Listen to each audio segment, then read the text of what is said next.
Hello and welcome back. हम चर्चा कर रहे थे आचार्य रामचंद्र शुक्ल जी का निबंध भय। और इस ऐसे में हमने देखा कि भय के विविध रूपों के बारे में शुक्ल जी ने विस्तार पूर्वक कहा और ये उसका अंतिम भाग है। तो जिन श्रोतागणों ने पार्ट 1 और 2 न सुना हो, कृपया पहले उसकी ओर जाएं। ये भय निबंध का अंतिम भाग है और इसमें शुक्ल जी कहते हैं कि एक एक व्यक्ति के दूसरे दूसरे व्यक्तियों के लिए सुखद और दुखद दोनों रूप बराबर रहे हैं और बराबर रहेंगे। किसी प्रकार की राजनीतिक और सामाजिक व्यवस्था एकाशाही से लेकर साम्यवाद तक इस दोरंगी झलक को दूर नहीं कर सकती। हर एक व्यक्ति का दुख और सुख अलग अलग होता है। शुक्ल जी कहते हैं कि चाहे एकाशाही हो, मतलब कि डिक्टेटरशिप हो, या फिर साम्यवाद हो, सोशलिज्म हो, राजनीतिक सामाजिक व्यवस्था चाहे कुछ भी हो, ये जो दोरंगी झलक है वो रहेगी समाज में। किसी को दुख होगा, किसी को सुख होगा। मानवीय प्रकृति की अनेक रूपता शेष प्रकृति की अनेक रूपता के साथ साथ चलती रहेगी। देखिए, नेचर प्रकृति में काफ़ी डिफरेंस देखा जाता है, अनेकता देखा जाता है। उसी प्रकार मनुष्य प्रकृति में, मनुष्य के बिहेवियर में, उसकी प्रकृति में काफ़ी अनेक रूपता दिखाई देती है और वो साथ साथ चलती रहेगी। ऐसे समाज की कल्पना, ऐसी परिस्थिति का स्वप्न जिसमें सुख ही सुख, प्रेम ही प्रेम हो, या तो लंबी चौड़ी बात बनाने के लिए अथवा अपने को या दूसरों को फुसलाने के लिए समझा जा सकता है। अब ऐसी एक समाज आएगा, हम अगर कल्पना करें कि ऐसी परिस्थिति आएगा कि सभी जगह सुख ही सुख हो, सबको प्रेम ही प्रेम हो, ये तो लंबी चौड़ी बात बनाने जैसी हुई। ऐसा मुमकिन ही नहीं है। हर एक समाज में किसी को दुख होगा तो किसी को सुख होगा। एक जैसी परिस्थिति सभी को नहीं होगा, क्योंकि चाहे वो समाज एकाशाही हो या साम्यवाद हो, सामाजिक राजनीतिक परिस्थिति कुछ भी हो, ये जो डिफरेंस जो है वो हमेशा बना रहेगा, प्रकृति में भी और मनुष्य में भी। ऊपर जिस व्यक्तिगत विषमता की बात कही गई है, उससे समष्टि रूप में मनुष्य जाति का वैसा अमंगल नहीं है।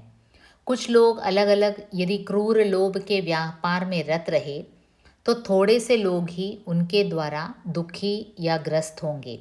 अब शुक्ल जी कहते हैं कि व्यक्तिगत विषमता, जो पर्सन टू पर्सन जो डिफरेंस होता है, उससे समष्टि रूप में मनुष्य जाति का वैसा अमंगल नहीं है। ऐसा होल अगर कुछ लोग बुरा कर्म करते हैं तो उससे पूरे मानव जाति को अमंगल नहीं होता है। कुछ लोग अलग अलग यदि क्रूर लोभ के व्यापार में रत रहते हैं तो थोड़े से लोग ही उनके द्वारा दुखी होते हैं। यदि उक्त व्यापार का साधन एक बड़ा दल बांधकर किया जाएगा तो उसमें अधिक सफलता होगी और उसका अनिष्ट प्रभाव बहुत दूर तक फैलेगा। लेकिन अगर बहुत से क्रूर व्यक्ति एक ऑर्गेनाइजेशन बनाकर, एक बड़ा दल बनाकर काम करने लगेंगे तो उसमें उनको अधिक सफलता होगी और उसका अनिष्ट प्रभाव बहुत दूर तक पड़ेगा, बहुत सारे लोग इफेक्ट होंगे। कोई थोड़े से लोग बुरा कर्म करते हैं तो समाज में कुछ लोगों को ही दुख पहुंचेगा, क्लेश पहुंचेगी। लेकिन अगर ये क्रूर व्यक्ति एक संगठित होकर एक बड़ा ऑर्गेनाइजेशन बनाकर बुरा काम करने लगेंगे तो बड़ा अमंगल हो जाएगा। संघ एक शक्ति है जिसके द्वारा शुभ और अशुभ दोनों के प्रसार की संभावना बहुत बढ़ जाती है। संघ शक्ति जो है, ऑर्गेनाइज्ड जो शक्ति है, वो काफ़ी शक्तिशाली होता है। शुक्ल जी कहते हैं अगर अच्छे काम के लिए ऑर्गेनाइज्ड हो रहे हों तो भी उसका प्रभाव बहुत ज़्यादा लोगों पर पड़ेगा, अच्छा प्रभाव पड़ेगा। और अगर बुरे काम के लिए, अशुभ काम के लिए संघ शक्ति बनाया जा रहा है तो उसका प्रसार की संभावना भी बहुत बड़ी होगी, बहुत सारे लोग अफेक्टेड होंगे। प्राचीन काल में जिस प्रकार के स्वदेश प्रेम की प्रतिष्ठा यूनान में हुई थी, उसने आगे चलकर यूरोप में बड़ा भयंकर रूप धारण किया। अब इसके बारे में एक उदाहरण के रूप में एज यूजुअल यहाँ पे भी वो उदाहरण देते हैं। ये संघ शक्ति जो है वो कितना दूरगामी प्रभाव डाल सकता है, इसके बारे में वो एग्जाम्पल देते हैं कि प्राचीन काल में क्या हुआ कि यूनान में, ग्रीस में स्वदेश प्रेम काफ़ी बढ़ने लगा। स्वदेश प्रेम इतनी बढ़ गई कि आगे चलकर यूरोप में बड़ा भयंकर रूप उसने धारण किया। अर्थशास्त्र के प्रभाव के अर्थोन्माद का उसके साथ संयोग हुआ और व्यापार राजनीति या राष्ट्रनीति का प्रधान अंग हो गया। अब देखिए, यूरोप में एक ये जो लहर दौड़ी, जो स्वदेश प्रेम की लहर थी, उसके साथ अर्थ उसके साथ अर्थशास्त्र इकोनॉमिक्स का प्रभाव पड़ा और अर्थोन्माद का उसके साथ संयोग जब हुआ तो व्यापार, बिजनेस और पॉलिटिक्स सब कुछ एक साथ मिल गया। और क्या हुआ, यूरोप के देश इस धुन में लगे कि व्यापार के बहाने दूसरे देशों से जहाँ तक धन खींचा जा सके बराबर खींचा जाता रहे। अब स्वदेश प्रेम से शुरुआत हुई और उसके साथ इकोनॉमिक्स और पॉलिटिक्स सब मिक्स हो गया यूरोप में। और वहाँ के लोगों के मन में यह धुन जग गई कि व्यापार के बहाने, बिजनेस के बहाने दूसरे देशों से जहाँ तक धन खींचा जा सके बराबर खींचा जाता रहे। पुरानी चढ़ाइयों की लूटपाट का सिलसिला आक्रमण काल तक ही, जो बहुत दीर्घ नहीं हुआ करता था, रहता था। पर यूरोप के अर्थोन्मादियों ने ऐसी गूढ़, जटिल और स्थायी प्रणालियां प्रतिष्ठित की जिनके द्वारा भूमंडल की न जाने कितनी जनता का क्रम क्रम से रक्त चूसता चला जा रहा है। न जाने कितने देश चलते फिरते कंकालों का कारागार हो रहे हैं। ये आपको फिर याद रखना है, ये प्री इंडिपेंडेंस युग की बात है, जब यूरोप में स्वदेश प्रेम इतना जग गया कि लोग बिजनेस के नाम पर दूसरे देशों पर हमला करते और उस देश को कंगाल करके, क्योंकि उनके मन में क्या था कि वो उनका स्वदेश प्रेम है। उनका स्वदेश प्रेम दिखाने का एक तरीका ये था कि दूसरे कंट्रीज़ को वो उपनिवेश बनाकर, कॉलोनी बनाकर, व्यापार के नाम पर, हमारे यहाँ पे भी ईस्ट इंडिया कंपनी ट्रेड के लिए ही आई, सर्वप्रथम ट्रेड के नाम पर आई। ब्रिटिश, पोर्टुगीज़ सभी यहाँ ट्रेड के लिए आए और व्यापार के नाम पर शोषण करना शुरू कर दिया। अब शुक्ल जी कहते हैं कि इस प्रकार का जो कर्म होता है, जब संगठित हो जाता है तो काफ़ी दूरगामी प्रभाव पड़ता है। बहुत सारे लोग अफेक्टेड होते हैं और न जाने कितने देश चलते फिरते कंकालों का कारागार हो रहे हैं, चलते फिरते कंकाल बन गए हैं देश। क्योंकि ये जो स्वदेश प्रेम है, जो यूरोपियन कंट्रीज़ में जागृत हुआ है, वो यहाँ के दूसरे राज्यों के सभी चीज़ों को लूट पाट कर ले जाते हैं व्यापार के नाम पर। जब तक यूरोप की जातियों ने आपस में लड़कर रक्त नहीं बहाया, तब तक उनका ध्यान अपनी इस अंध नीति से अनर्थ की ओर नहीं गया। और बाद में क्या हुआ, यूरोप की ये जातियां जब आपस में लड़ने लगी, तब जाकर दूसरे राज्यों को कुछ शांति मिली। गत महायुद्ध के पीछे जगह जगह स्वदेश प्रेम के साथ साथ विश्व प्रेम उमड़ता दिखाई देने लगा। अब जब वर्ल्ड वॉर हुआ तो उसके बाद स्वदेश प्रेम के साथ साथ विश्व प्रेम उमड़ता दिखाई देने लगा। आध्यात्मिकता की भी बहुत कुछ पूछ होने लगी, पर इस विश्व प्रेम और आध्यात्मिकता का शाब्दिक प्रचार ही तो अभी देखने में आया है। ये जो विश्व प्रेम है अथवा ये जो आध्यात्मिकता की बात है, स्पिरिचुअलिटी की बात है, वो उन दिनों शाब्दिक प्रचार मात्र उस समय हो रहा था। वसुदैव कुटुंबकम के जो कॉन्सेप्ट था, वो उस समय केवल शाब्दिक प्रचार मात्र ही हो रहा था। तो शुक्ल जी कहते हैं कि आजकल लोगों के मन में विश्व प्रेम उमड़ता नजर आ रहा है, आध्यात्मिकता की भी पूछ होने लगी है, लेकिन केवल शाब्दिक प्रचार ही चल रहा है। इस फैशन की लहर भारतवर्ष में आई, पर फैशन के रूप में गृहीत इस विश्व प्रेम और आध्यात्म की चर्चा का कोई स्थायी मूल्य नहीं। इसे हवा का एक झोंका समझना चाहिए।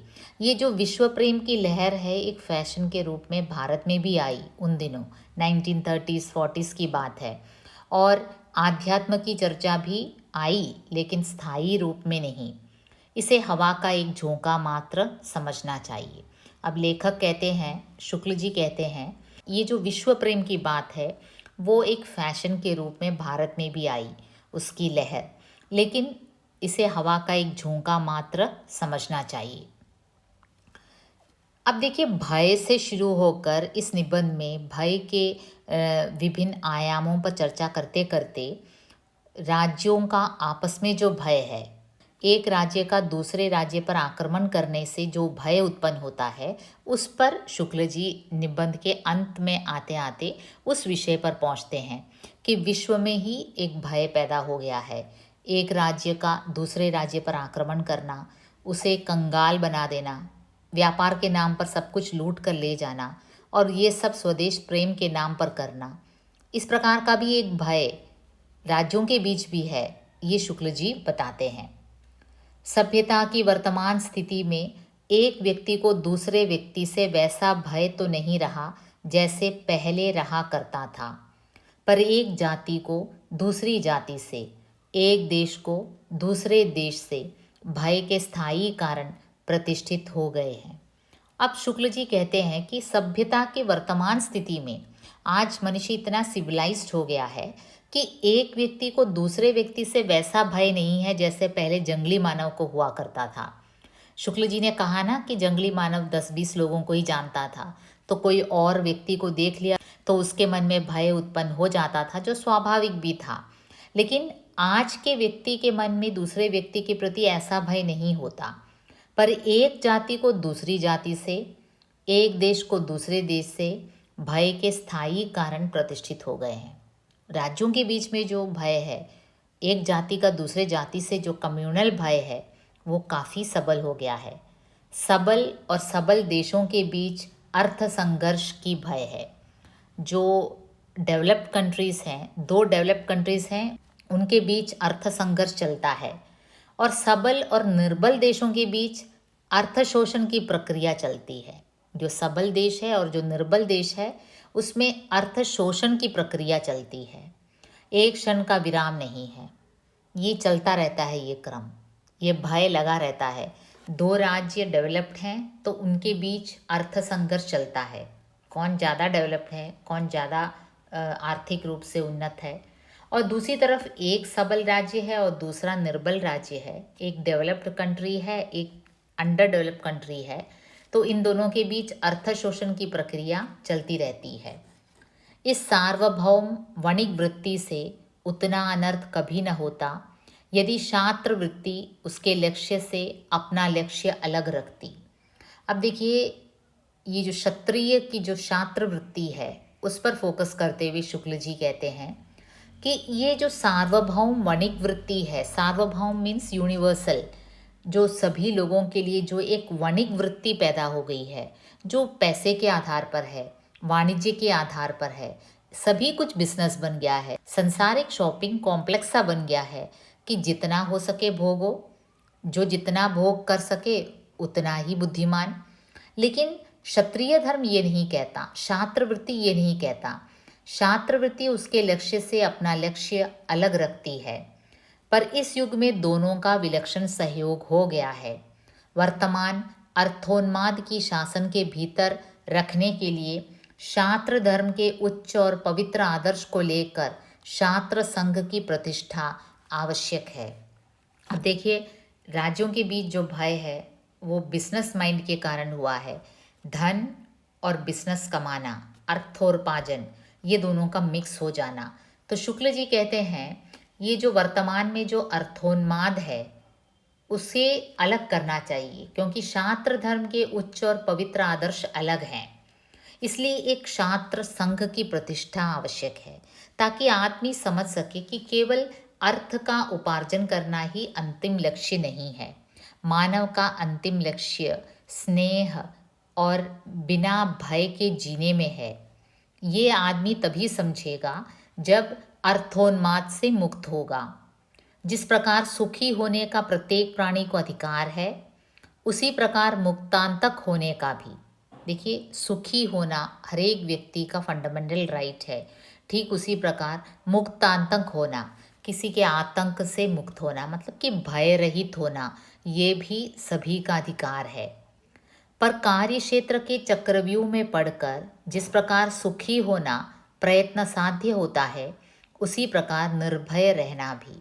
अब शुक्ल जी ऐसे के अंत तक आते आते कहते हैं कि आज का चक्रव्यूह में आदमी इतना फंस गया है कि सुखी होना है उसे, तो उसे प्रयत्न करना होगा, वो यूं ही सुखी नहीं हो सकता। ठीक उसी प्रकार निर्भय रहना भी उसके लिए प्रयत्नकारी हो गया है, वो प्रयत्न करके ही निर्भय रह सकता है। निर्भयता के संपादन के लिए दो बातें अपेक्षित होती हैं। पहली तो यह कि दूसरों को हमसे किसी प्रकार का भय या कष्ट न हो। पहली बात यह है कि हम दूसरों को कष्ट ना दें, हम दूसरों को भयभीत ना करें। दूसरी यह कि दूसरे हमको कष्ट या भय पहुंचाने का साहस ना कर सकें। ठीक उसी प्रकार दूसरे हमको भयभीत करने का साहस ना कर सकें। ये दोनों हमें देखना है। इनमें से एक का संबंध उत्कृष्टशील से है और दूसरी का शक्ति और पुरुषार्थ से। इनमें से जो प्रथम वाला है, प्रथम वाला क्या है?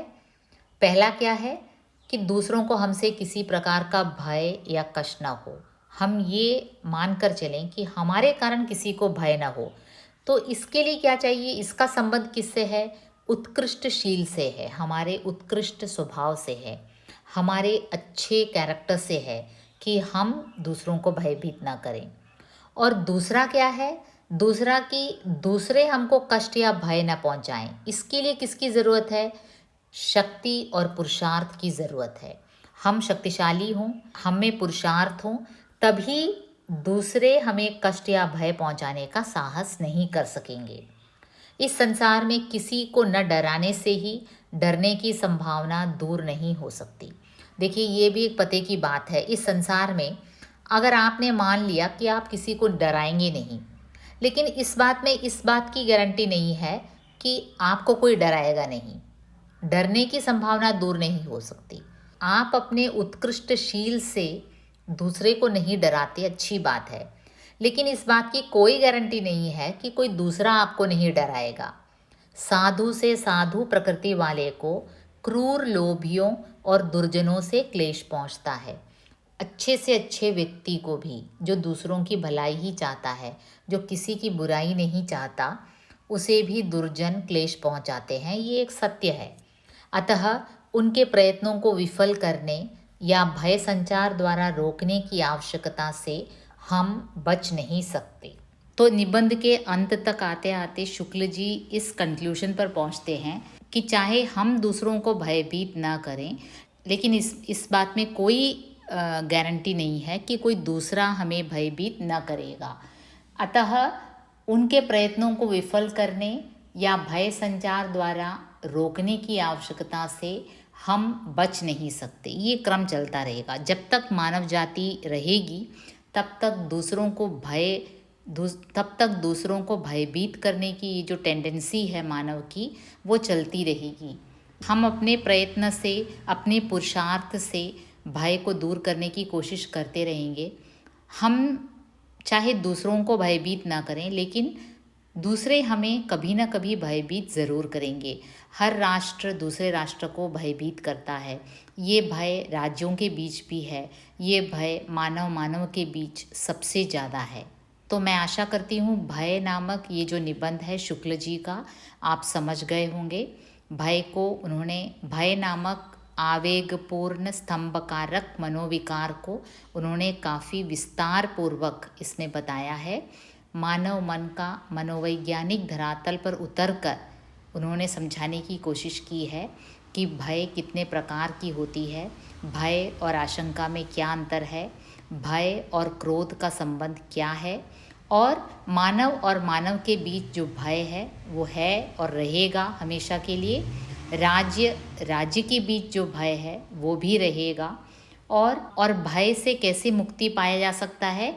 अगर हम बिजनेस माइंड को छोड़कर शास्त्र धर्म का पालन करें तो बहुत कुछ बदलाव इस दुनिया में लाया जा सकता है।